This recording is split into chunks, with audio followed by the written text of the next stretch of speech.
A cute baby that is fluffy, soft, and smells like milk. A cute child who calls for mom and me and follows us around.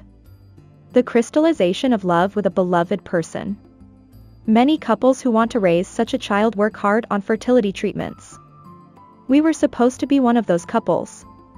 Yes, we had the same wish for a child, but why did it turn out this way? I'm Emily, a 35-year-old part-time housewife. I'm in my 3rd year of marriage with my husband Ken, who is 2 years older than me. We met through a volunteer circle related to children. I loved children and participated in that activity on holidays to heal myself. My husband was the same and joked that he wanted to have enough children to form a baseball team in the future. We talked about how many boys and girls we wanted, what names we would give them. If I build a house, I will make the living room a double-height space and put a swing in it, and so on. We talked about many dreams. So we introduced each other to our parents soon after we started dating, and we got married and had a ceremony a year later. We were both over 30 years old at that time, so we thought it would be better to have many children as soon as possible if we were going to have them. However, even after 3 years had passed, we still didn't have any children. This cycle didn't work either. I reported to my husband with disappointment that I didn't get pregnant this month. I see. He probably didn't expect anything anymore, so his response was casual. He thought that having children was easy once you got married without any basis. But I learned in the first year that it wasn't that simple. In the 2nd year, I tried to improve myself by measuring my basal body temperature, creating a menstrual cycle chart, warming my body, researching things that were good for fertility treatments, etc., all by myself. In the 3rd year, I took the plunge and stepped into an obstetrics and gynecology clinic. I've been trying hard in my own way, but there has been no fruit. Or rather, I've been told by my gynecologist. There's nothing wrong with your body. That means your husband needs to be tested. Hey. Why don't you go for a test once? What? I'm fine.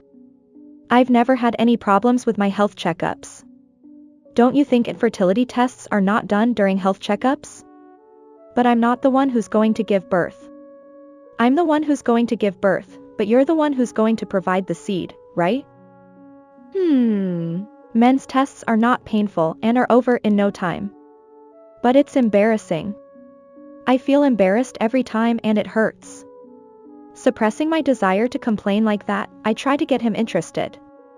Timing therapy seems to have reached its limit, so I want to move on to the next step soon. Because you can make enough children to form a baseball team, right?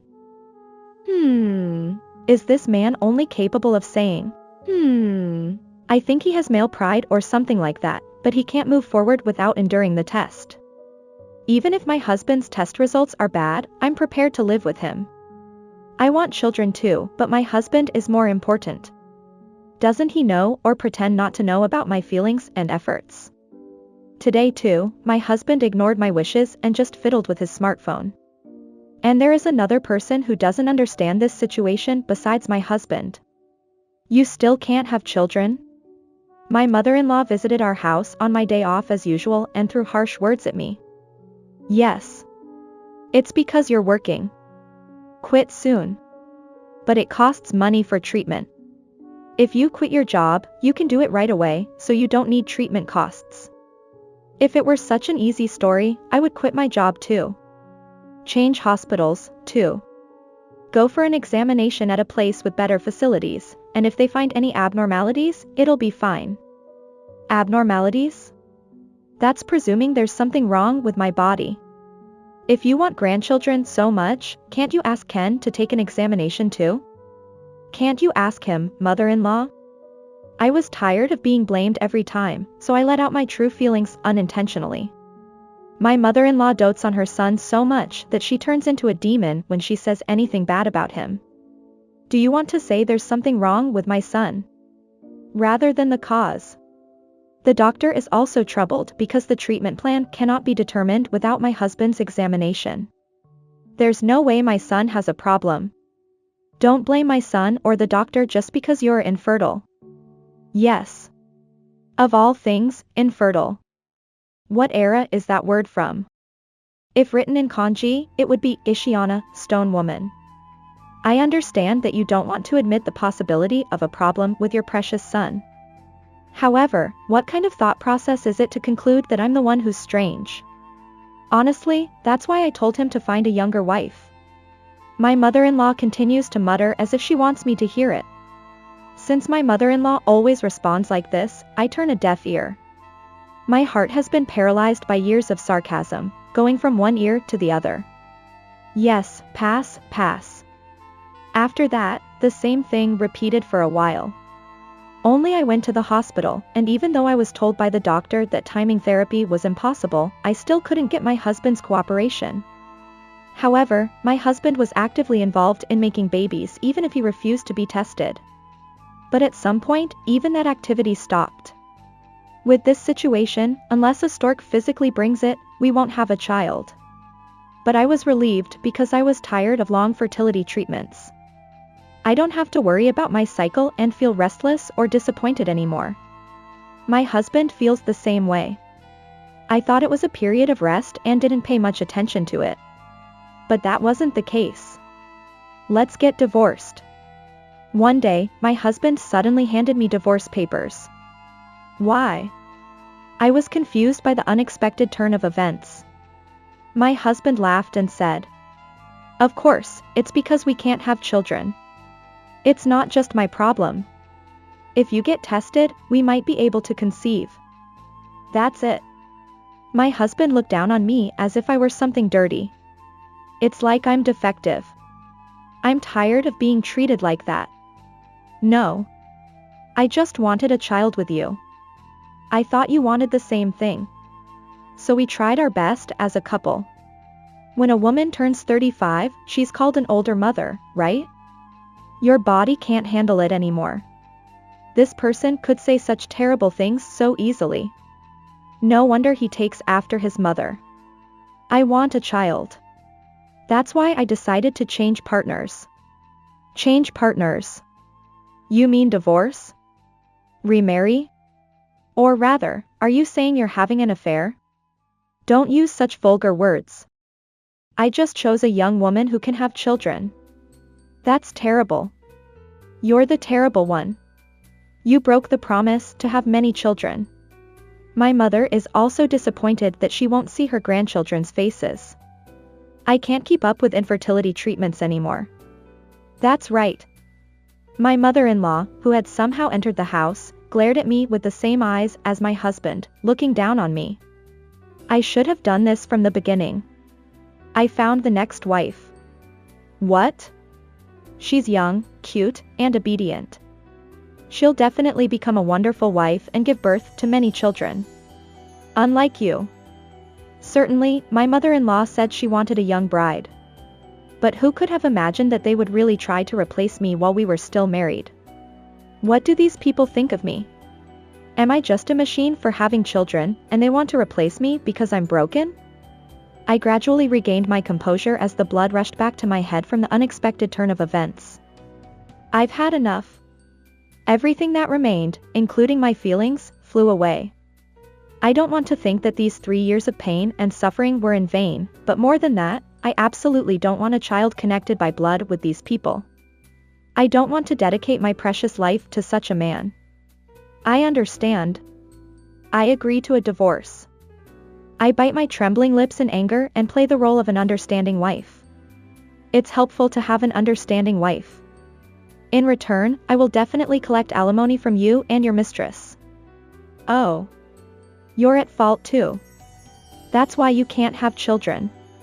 It's fine, mother. She's going to live as a single woman from now on, so we need to support her financially. As expected of my proud son. My mother-in-law gazes at her son with admiration and leaves him behind as she starts packing her things. I'll give you money, so don't become a stalker for the new wife. I don't want any trouble if you get violent out of jealousy and hurt yourself. Do you think I would be jealous of such a cold-hearted man? I understand. Don't ever appear in front of me again. Of course.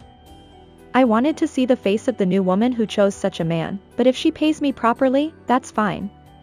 Anyway, I wanted to escape from this house, no, from this den of demons as soon as possible. After that, we only had one discussion about alimony, but my husband was ecstatic after marrying a young bride and paid generously at my asking price. My mother-in-law kept grinning, and my father-in-law, who was like air, remained so until the end. I can't believe I was involved with such a family. After returning to single life, I applied for a transfer to another department with renewed vigor. I was transferred to a location a little further away in the prefecture. I used the alimony I received on a trip abroad with friends so that there would be no lingering regrets. I had been saving money for a child that was supposed to be born someday, so I wasn't worried about my future life. It feels so good to spend money on myself. I also realized that there are many fun things in the world even if you don't have a husband or children. Feeling refreshed, I immersed myself in work and hobbies for a while and enjoyed my life to the fullest. At that time, I met an attractive man after a long time. Our hobbies and values matched, and we laughed at the same things. Being with him was so much fun. Moreover, he had many nephews and nieces. He said he didn't mind if we didn't have our own children because it was lively even without them. His parents also laughed and said they already had enough grandchildren. 5 years after the divorce, I remarried him at the age of 40. So I had given up on having children because it seemed impossible at my age, but what a surprise! I found out that I was pregnant with twins. My husband was also overjoyed even though he said he didn't care about their gender. In addition to being an older mother, they were twins. There were many pregnancy troubles, and I was bedridden most of the time. However, my husband and in-laws did everything they could for me. Even my parents, who were worried about me all along without saying anything, shed tears of joy when they heard about my pregnancy.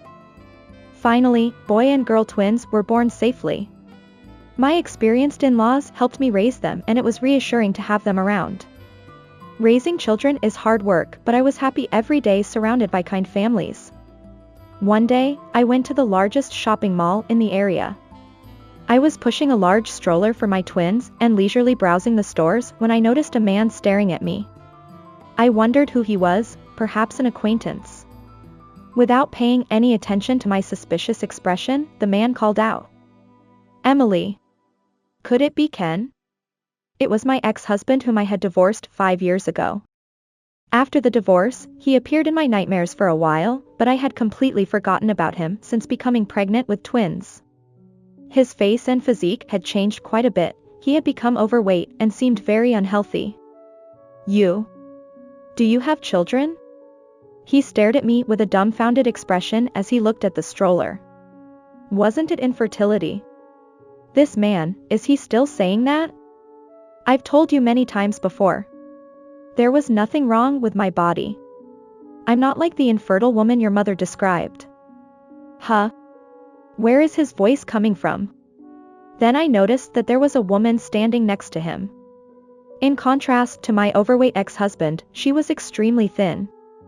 From a distance, she looked like she was in her 40s, but upon closer inspection, it seemed like she hadn't even reached 30 yet. There was only one person who came to mind. This person is your current wife? Yes. Then, could she be the woman you cheated on me with? Huh? Cheated on you? Hey. His wife looked bewildered, and his face turned pale. It became clear from their mismatched expressions what had happened. This man has done it again. You didn't know that this person was already married? I heard that you had divorced long before we started dating. I was told that your previous wife couldn't have children, so you left her. That's not true. You were secretly cheating on me while I was undergoing fertility treatments. Really? Your mother introduced me as her proud single son's wife. That mother of yours was in on it too. She kicked me out to make room for your remarriage. Hey, that's enough. My ex-husband panicked and tried to cover my mouth. I brushed his hand aside. You're such a despicable man for blaming your infertility on your wife and deceiving even young girls. I continued. But I'm glad you asked for a divorce back then. Even if the cause of infertility had been with you, I would have stayed by your side forever. Thanks to you, I met these adorable twin babies. Goodbye. I smiled as if to show off my sleeping babies in the stroller and left. Before parting ways with them, I wrote my phone number on the back of a shopping receipt. Then I gently placed it in her hand as she stood there absent-mindedly. Her hand felt cold and rough. It was a sad hand. "It's not your fault." When I whispered that in her ear, I could see her thin shoulders trembling. It seems that the two of them divorced later on. Why do I know? Because the woman who became my ex-husband's wife told me. She didn't even know that she was his affair partner or that there was a possibility of him being infertile. She, too, had been blamed by my ex-husband and ex-mother-in-law for not being able to have children, just like me. She took it to heart and spent more time suffering than I did. But it seems that she woke up after I told her the truth. Her parents were furious that their daughter, who had done nothing wrong, had been blamed so much.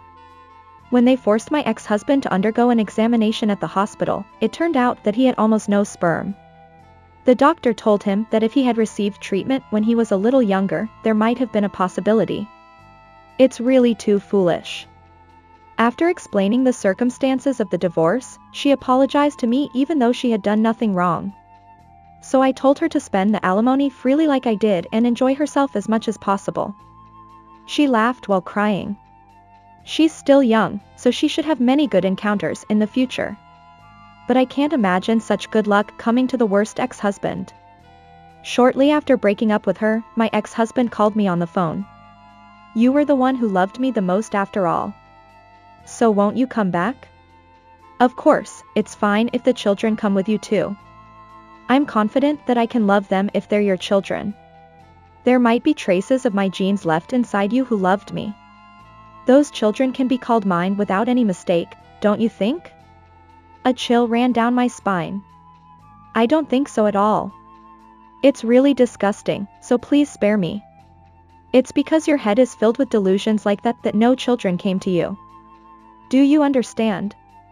A despicable man like you should spend your life taking care of your beloved mother even if it means being alone forever. Remember what you told me, don't get close to your new wife out of jealousy." Aww. I hung up on him while he clung to me with a pitiful voice. Apparently, he is being criticized by his own mother as well, but it's his own fault. My ex-mother-in-law probably won't have a chance to hold the grandchild she wanted so much for the rest of her life. It's all their fault, that's karma. Today too, I'm busy with raising my twins and doing housework. Come and see. The kids are standing up. Wait. Let me get the camera ready. Kids, wait a minute.